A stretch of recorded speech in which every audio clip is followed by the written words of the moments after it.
Shyamalan's couple of his movies, not all of them, a couple of his movies are a great example of this. Where the first time you're watching through it, he's giving you 1,000 clues of where it's all ending, but you never know what they mean until you get to the end.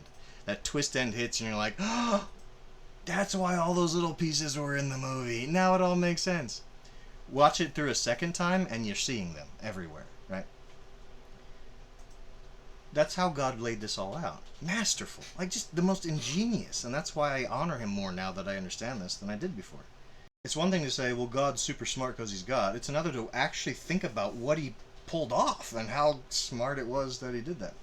So, what happens is the enemies, the spiritual enemies of God, when Messiah actually comes, they genuinely seem to think that if they can kill this man, Yeshua of Nazareth, they win. When in matter of fact, by participating in killing him, they have signed their own doom, and they have participated in the freedom of the humans they have tyrannically ruled for millennia. So this is about God setting humans free from the oppression of the powers of the spiritual realm, dealing with those spiritual enemies while setting his people free if they're willing to be set free, getting it all done with one single plan. So let me just finish this little section by reading this again. None of the rulers of this age understood the mystery, for if they had, they would not have crucified the Lord of glory. If Satan had known what God was up to this whole time, he would never have pushed for Judas to betray Jesus. He would never have pushed for the Jerusalem leadership to call for his execution. They would never, right?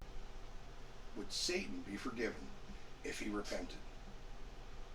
And I was like, I mean, according to what I know from Scripture, yes. Now, he's not human, so you can have that whole argument. I think if he were human and repented, absolutely.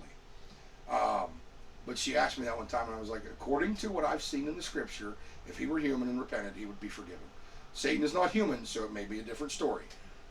But also at the same time, God is a very reconciliatory. Like if Satan said, oh, Father, I'm sorry, we'd probably forgive him.